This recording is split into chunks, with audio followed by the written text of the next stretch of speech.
All right, let's dive right into this. Welcome to The Explainer.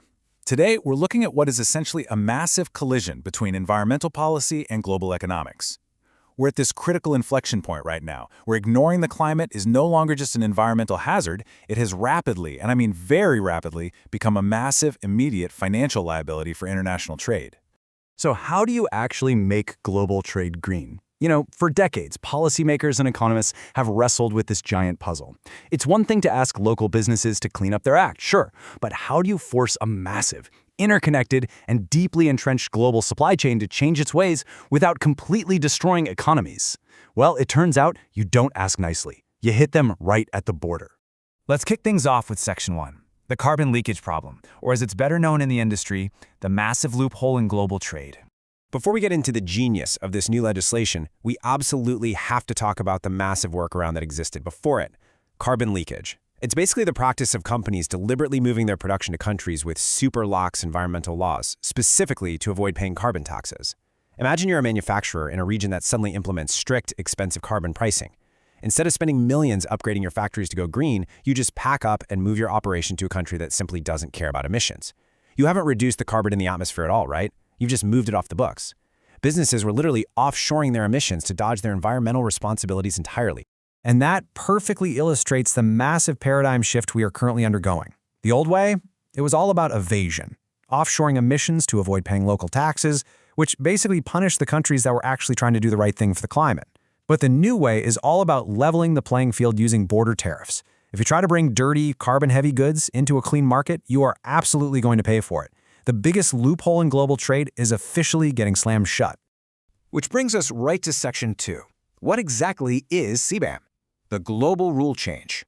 So the European Union basically decided they had finally had enough of this carbon leakage loophole, and they took some unprecedented, highly aggressive legislative action to stop it dead in its tracks. Let's break down this dense bureaucratic acronym real quick so we aren't left behind by the jargon. CBAM stands for the Carbon Border Adjustment Mechanism. I know, it sounds like a mouthful, but the concept behind it is actually incredibly straightforward and undeniably powerful.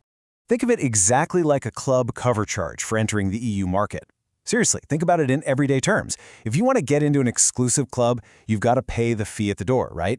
In this case, the EU already has strict, expensive carbon pricing for its own domestic industries. So if a foreign company wants to sell their products inside the highly lucrative EU market, but they didn't pay a carbon tax in their home country, well, they have to pay that equivalent tax right at the door. You simply don't get to bypass the cover charge just because you traveled from out of town.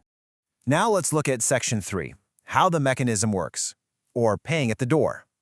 It's super important to understand the practical application of this rule change because it is actively, fundamentally altering global trade logistics as we speak. Let's walk through how this builds into a foolproof system. Step 1. Calculate the imported carbon emissions.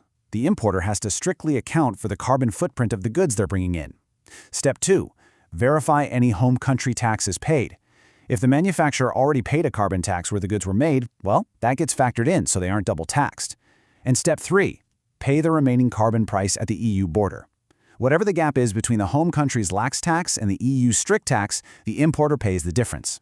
It completely nullifies any financial advantage you'd get from moving production to a high-polluting country. Moving right along to Section 4, the rise of climate-smart business, evolve or get taxed. This is where we see the immediate, forceful reaction to the CBAM legislation. We are entering a completely new era of forced evolution for global businesses. Climate-smart practices, they are totally non-negotiable now. Sustainability is no longer just a PR stunt or some nice-to-have marketing brochure. It's a strict survival trait. Because of this border tax, entire supply chains must be rethought from the ground up, and emissions have to be tracked down to the very last gram. Because if a business cannot mathematically prove their products are green, their profit margins are going to be completely wiped out by these tariffs at the border. And this lays out the exact pivot traditional businesses are being forced to make right now just to stay alive. First up, they have to ruthlessly audit their supply chain emissions. You literally can't manage what you don't measure. Second, they must invest heavily to implement green production technologies to actually lower that carbon count. And third, by successfully pulling off those first two steps, they get to maintain their profitable EU market access. It perfectly ties environmental stewardship directly to bottom-line profitability. Let's zoom out a bit for Section 5, the global ripple effect. We are talking major shockwaves across supply chains. Just one, I really want to pause and emphasize this.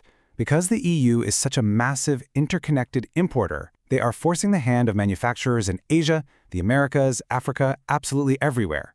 Just one massive policy from the world's biggest unified market is acting as a sweeping catalyst for the entire globe. One piece of legislation is doing what decades of international treaties and hand-wringing completely struggled to achieve.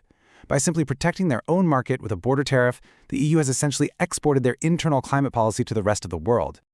So the crucial point to take away is this. CBAM is the ultimate catalyst. It's forcing the worldwide adoption of climate-smart business practices. It ingeniously turns global trade into an undeniable instrument for environmental protection. If you want to do business on a global scale today, you simply cannot afford to be a high polluter. The math just doesn't work out anymore. Which leaves us with one final, absolutely vital question to think about. Is your supply chain ready for the CBAM era? Whether you're an investor, a business leader, or just someone fascinated by global economics, the rules of the game have officially changed. The era of free carbon offshoring is completely over. Thanks so much for joining me for this explainer, and I highly recommend taking a deep look at how your own industry is gearing up for this massive, inevitable shift.